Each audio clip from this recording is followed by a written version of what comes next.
Welcome to Conquering Your Clownfish, a podcast dedicated to transforming disabilities into special abilities. I'm your host, Brady Murray. Welcome to the Conquering Your Clownfish podcast. It's my pleasure to introduce our guest today, Amanda Griffith Atkins. She resides in Chicago with her husband and their 3 boys. She's a licensed marriage and family therapist, author, and disability mom. Amanda found her purpose when her oldest son was born with Prader-Willi syndrome, and her biggest mission is now giving parents space to talk about the hard stuff. One of the spaces she fulfills this mission is through her Instagram channel. Parents who have a child with a disability can come and feel validated. Amanda, it is wonderful to have you on the show. Welcome. Thank you. I'm so happy to be here with you today. Very excited myself. I've enjoyed preparing for this podcast because it's given me an opportunity to just learn more about you and learn more about your family, and more importantly, even the platform that you're providing for families like ours to be able to be very, very vulnerable. So thank you.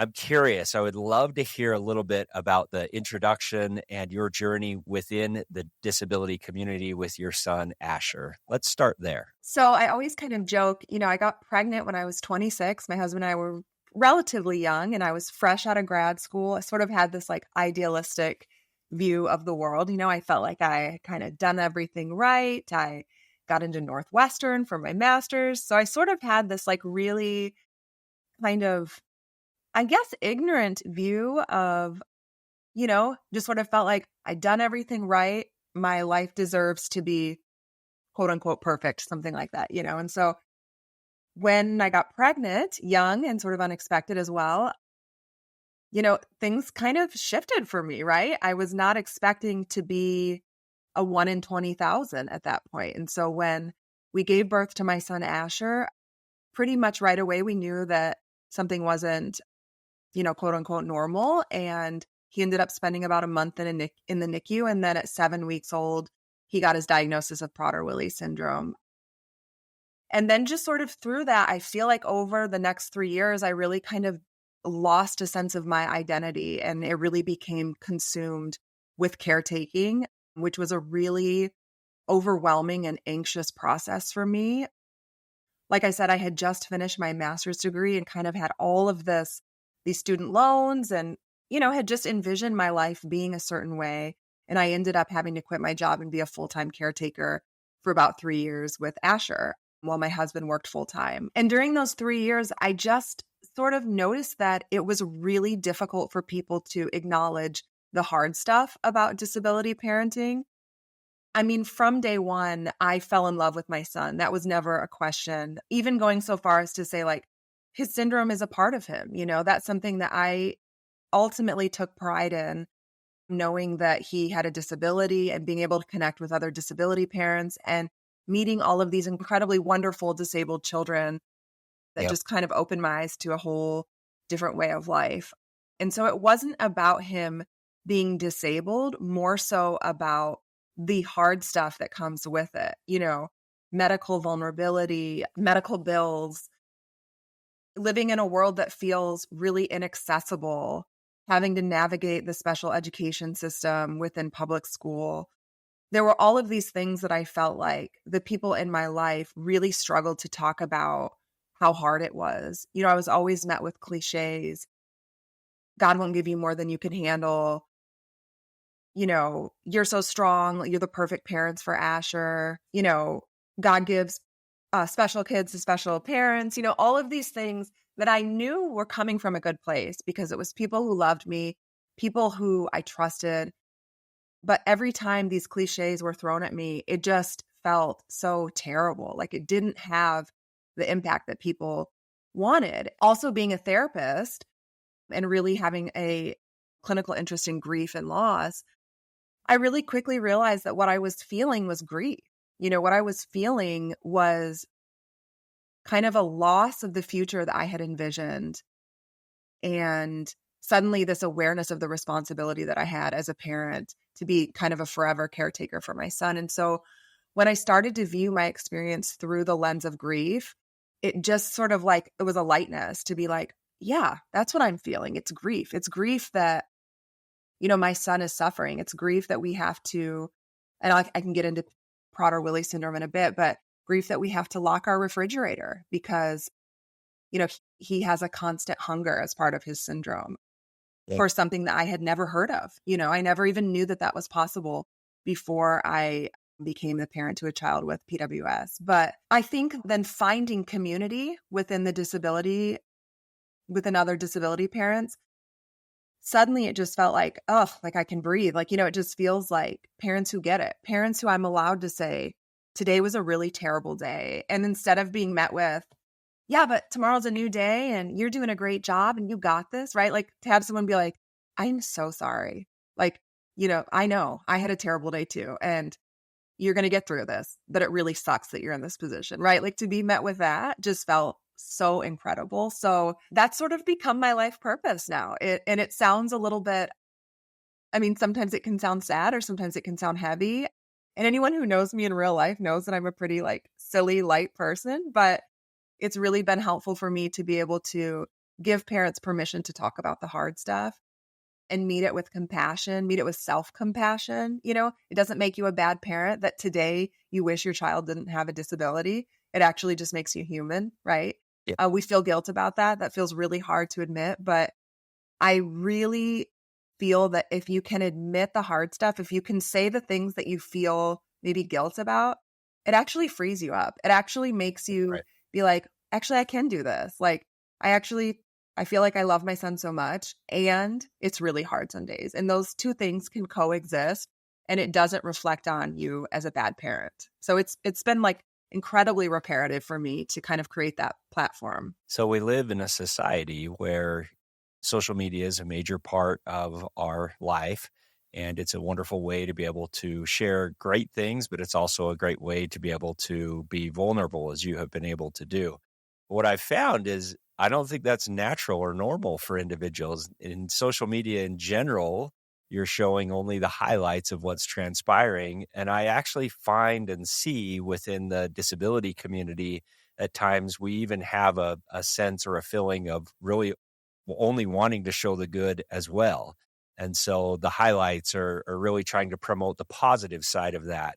And what a refreshing and special place to be able to come to your page and be able to find that, you know what, here's an individual being very open, and it makes me feel like, you know what, I can be open to as it relates to some of the challenges that we've had. So what has been the response that you've found from those in your community, in your tribe that are following you and following your journey? Well, it's funny. My husband always jokes like, he'll notice if I post something that has more of like a positive leaning or even dabbling into toxic positivity.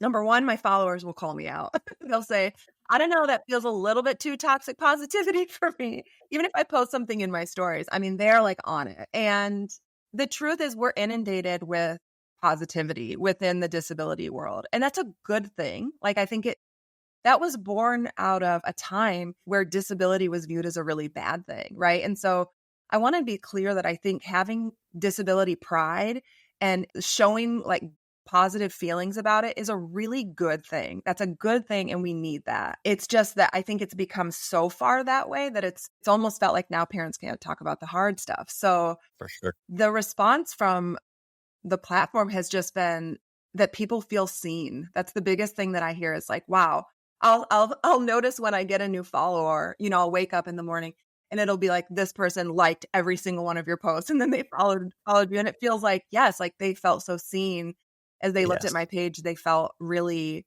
held as a disability parent. And I get messages from people that say like, you articulated something that I've always felt, but I haven't been able to articulate.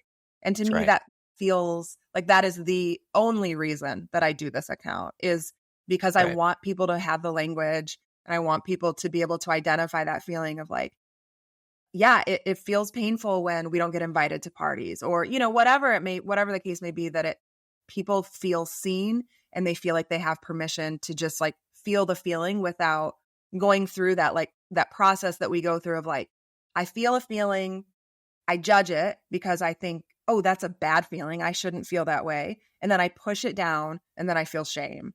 That's kind of like, I know I do that daily. Yeah, still. But to be able to give parents permission to be like, I feel a feeling, and oh yeah, I remember Amanda posted about that. She feels that way too. And all That's those right. other people feel that way too. And I can understand why I feel that way. That feels really normal. I mean, like, what a Definitely. more self-compassionate process. And then you feel it, you face it, maybe you talk about it, and then you move on. And you're like, That's right. "Ooh, I feel better now," you know? Right. Yeah. Versus the alternative of not allowing yourself to feel what you're feeling because you feel guilty Yeah. for feeling that. You don't feel like you should be feeling that. And so you try and hide that away, and it never allows itself to be able to be heard or seen in Yes. essence. And then it just grows. And we know, like, when you try to push a feeling down, it's just there. Like, it's not going anywhere, and then you're going to feel it again. And you're like, oh, I'm such a bad parent. I feel jealous again now. Ugh, that I Yep. shouldn't feel jealousy. That's such a bad feeling. It Yep. doesn't help. No doubt. Yeah. Yeah. A lot of our listeners, I'm sure, are not overly familiar with Prader-Willi syndrome. And so this is part of the rare disease community.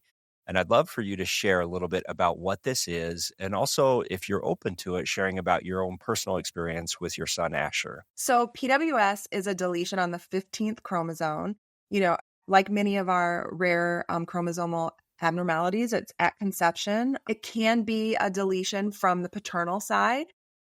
So it's important. There's multiple ways that it can come to be, but that's how it was for Asher. And so he was our first, like I said. And then, so my husband, Will, got tested right away. He did not, hold the genetic component. So it was kind of random at conception. And basically, kind of, if you were to give it a quick Google, the first thing that you'll see is this insatiable hunger. So the part of the brain, the hypothalamus, the part of the brain that regulates hunger and thirst, doesn't work properly in people with PWS. And so there's this really, the way I say it, and this is how I explain it to teachers and people in our world, is like, if Asher were to eat a large pizza on his own, he would still feel just as hungry afterwards as he did before. So if you can imagine, that feeling of like, I'm starving. And sometimes it's like, you've had a long day, you're ready for dinner. It's kind of all you can think about, and you're like, I just need to get some food in my system. I'm feeling really hungry. That's how people with PWS feel all the time. And so the way that looks in our life is we have locks on our fridge. We have locks in a pantry. Our life kind of revolves around food safety and food security. And Asher knows when he's getting meals, there's never a question about that.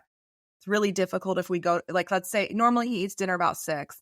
So if we were to go to a party at 7:30 and he were to eat dinner there, more than likely we're going to feed him dinner before we go at home, and then just be like, we're going to go over the expectations. So there's going to be food there. You're not going to get anything because remember, you already ate dinner, but we want to make sure that we feed you before. So things like special events, holidays, birthday parties are really difficult to navigate. There's food everywhere, every holiday. And actually with Asher, the food management with him I wouldn't say is the most kind of like prevalent part of the syndrome. He definitely struggles with the hunger, but I know in some cases it can be more extreme. I would say for us, the biggest part of like the most sort of like intrusive part of his syndrome is around like rigidity, OCD, anxiety. Just recently he had a spinal fusion, which was a really big surgery. It went very well, but he was out of school for about 7 weeks. And so getting him back to school has just been so hard with his routine. He's just such a routine kid, like every day, to the T, like, he wants to hold his cat for 10 minutes before he leaves for the bus every morning. Every Monday he gets school lunch instead of packing his lunch. So there's just like these really like concrete markers in his week. And if one of them gets thrown off, it's really going to set him up for some struggle. So that's kind of the biggest thing. And then other things that go with it is impacts his cognition and a little bit physical stuff. Like he's able to walk, he's not a super active kid. Coordination is a little bit impacted. And then he also has speech apraxia. So he has some speech struggles as well. But that's kind of the biggest way that it impacts us. It's about 1 in 15 to 20,000 kids. And actually, we're lucky. We live in a big city. So we have quite a few friends with PWS, which is cool because we're able to connect to some other parents that way as well. But it's a pretty complex syndrome, as many of our kids' syndromes are. No doubt. We've mostly found how to manage it. And, like, it just becomes like, that's just Asher. Like, it's like he has PWS, but that's just Asher. So, it just kind of becomes part of who he is, which feels hopeful to me. If someone's listening that maybe has a younger child with a diagnosis, Yeah. it's scary, but it's also kind of like, it just becomes part of your life, I'm sure maybe you can relate. Yeah, I can relate with my son who's in the rare disease community with 22q11 deletion syndrome. Really, the symptoms begin to manifest about the time they manifest early, but they really start to manifest around puberty, which is right where we're at right now. Yes. And they tend to escalate as they get older, and the differentiation between them and their peers begins to increase significantly. And so it's a real thing. It truly is like watching a movie that you have no idea what is going to be around the corner or how this movie ends, but you just go forward with faith and make the most of each day that you have. And so I definitely can relate to what you're feeling. So Asher's 15 right now, and I'd love to talk with you about a very difficult subject, and that is Asher's going to become an adult very soon.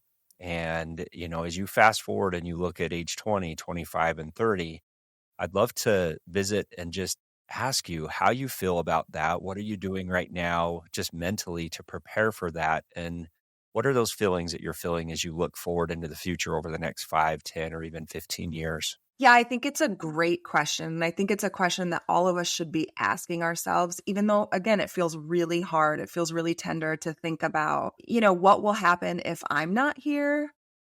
Yeah. And also, what will happen if he's not here? These are really scary questions.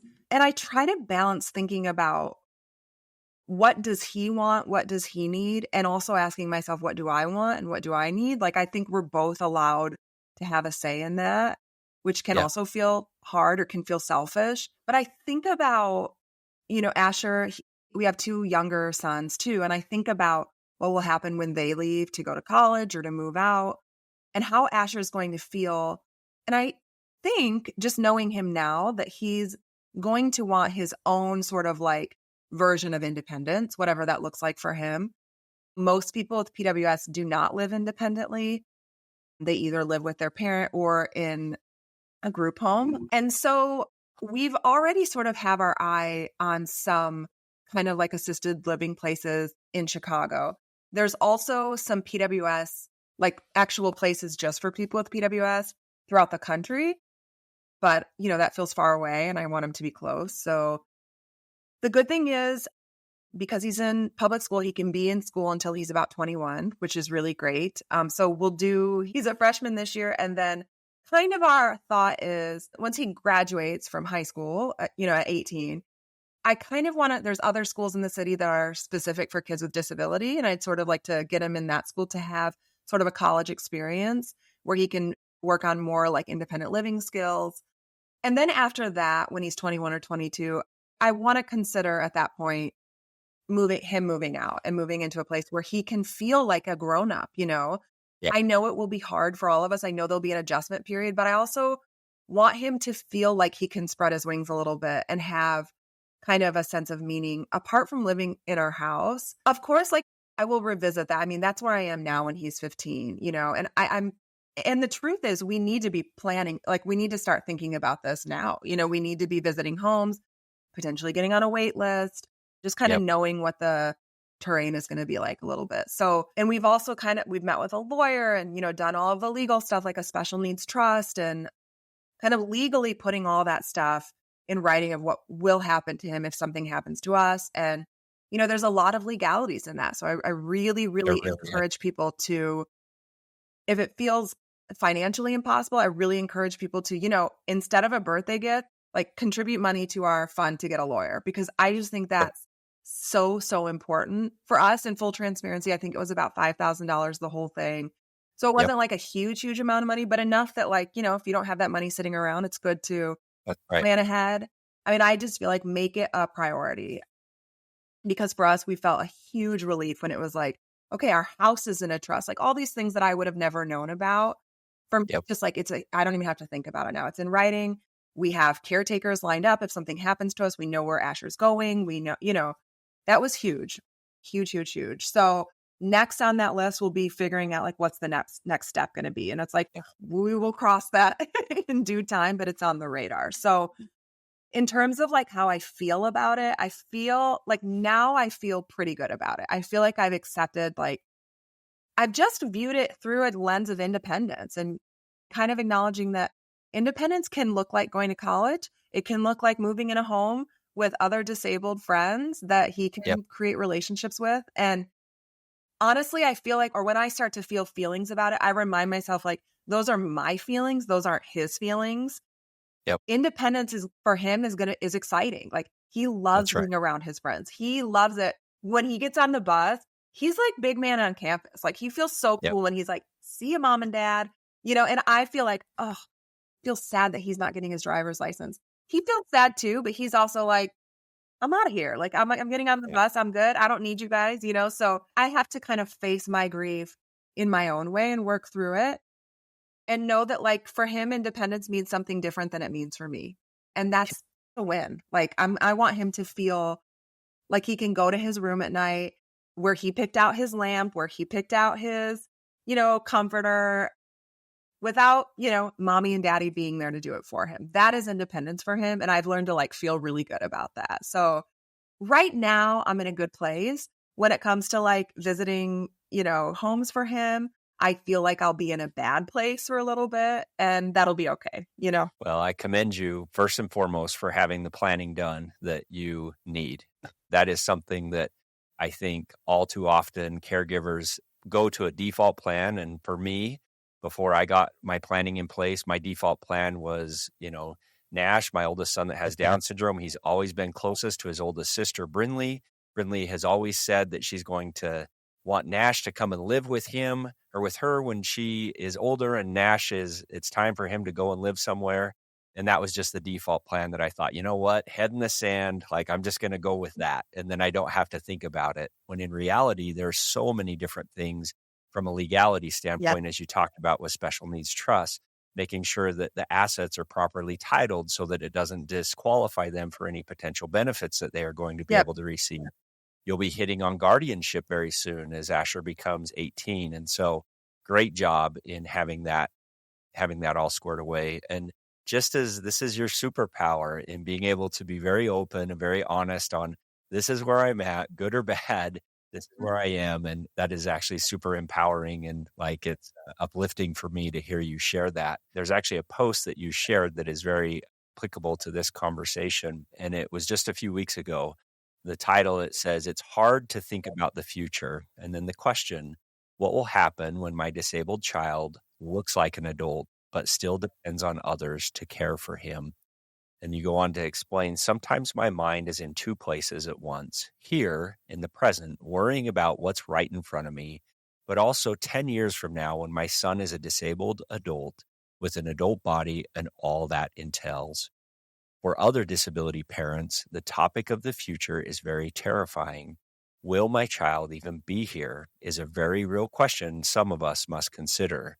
We also worry about caretaking, safety, finances, and so much more. What comes up for you when you think about the future? And have you done much to prepare for it? Let's talk about it. The more we connect around this topic, the less scary it becomes. And what beautiful comments and vulnerabilities that your followers were sharing as they share about what their future looks like with their son as they're caring for them. And then also that very scary question of what happens to my child when I'm no longer here to be able to care for them. And that's just a terrifying thing that I think about often. Yeah, I mean, what prompted that post was my son he went back to school after his surgery and he needs assistance in the bathroom. And I really feel scared about it because I mean, he has a man's body, and I felt so much anxiety about, and I know that I'm also aware that so many disability parents can relate to this, our kids needing care in really vulnerable situations. And I'm thinking like, who is wiping him at school? I mean, it's all laid out in a plan from a doctor's note and everything. And, there's definitely safeguards in place with it. But regardless, I'm thinking like my son who has basically a man's body is being wiped by, I'm not sure who, I don't know when, that is really, really scary to me. And so, Very much so. I requested that I said I would really prefer for someone not to help him unless he really needs it. Asher is going to be like, I need help. He's just going to. That's him. He's not thinking about the things that I'm thinking about, of course. Yeah. Didn't have to. But, think that's just a very small taste of what some parents are. Some parents have complete toileting needs, for their children like 24/7. And so that thought kind of got me thinking like, man, what's it going to be like when I'm not there to ask him about his day or, just let the school know like, hey, I'm watching, or, you want to be an involved parent to let them know like, hey, I'm here, I'm on top of things. Obviously, I trust the school 100%, but those thoughts still creep in. And so it really got me thinking about, guys, what are we thinking about the future? Like, what are you worried about? And that's what my posts really are. You'll notice I'm usually not offering advice. I'm not saying like, here's a hot take on how to do this. It's really just like, here's what's on my mind. I know you guys are feeling this too. Like, let's talk about it. Read the comments. If someone says something that resonates with you, add them as a friend, DM them. Like, let's figure this out. And people have great advice. People have like really good thoughts and helpful thoughts. And I think we've kind of problem solved. I don't do the problem solving. The community we all do it together, which has been really refreshing for me. Yeah. Well, as you look at this conversation that we've had today, we've talked about some very serious topics. Yeah. We've had some very open conversations and related to things that are very difficult that we're facing right now. But what's beautiful about this is you've done this entire podcast with a smile on your face. Right, exactly. You're as you said earlier, you're a very optimistic and a positive individual. But what a superpower and what a special gift that you have, Amanda, in being able to address the big elephant in the room, if you may, in a very vulnerable and open way, and to be able to do so with a smile, knowing that it's just as hard for you as it is for everybody else, and vice versa, that we're all in this together. I'd love to finish up with one last question. Our listeners are all in this journey together, and they're all having some good days and also some really bad days. And so with your experience now and having been in this community for 15 years and also talked with probably hundreds, if not thousands of families about this, what advice would you give to a parent or a caregiver that is having a bad day right now? Yeah. I mean, this could be you and me in 2 hours, who knows? So far, so good. Right. But I would just say, be compassionate to yourself. On those days when I have a hard day, I'm like texting a friend, grabbing a coffee, even though I probably don't need one. I'm, ordering in my favorite dinner. I'm going for a walk at night with a podcast on. I'm snuggling with my dog. Like, I'm making a point to take care of myself because I deserve it. Because, I think we feel so much pressure to be the best caretakers ever to our kid, but how are you taking care of yourself on the hard days? Like, treat yourself the way that you would treat your kid if they skinned their knee, right? Yep. Like, are you giving yourself that tenderness? I mean, really, I would say, what do you do for your kid when they're sick? Right? You order them soup, you snuggle them, you put their favorite movie on, you give them their blanket. What's your grown-up version of all those things? So it starts with knowing your answer to that, which I bet a lot of your listeners are being like, what do I love to do? And maybe their head is going to like, oh, I love a manicure. But no, let's think more than that, right? Let's think more than the quick fix. What restores your soul? Like, what makes you feel like, oh, I needed that. That felt so good, And I know we don't always have the time and the luxury and the finances for that, but give yourself a taste of that on a hard day because you deserve self-care, you deserve compassion, you deserve tenderness, all those things that we give to our kids.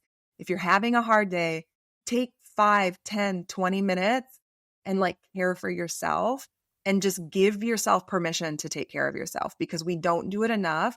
And I'm telling you, as someone who truly, truly practices that, my husband always jokes, and it's kind of a cut down. He'll be like, you're so good at self-care.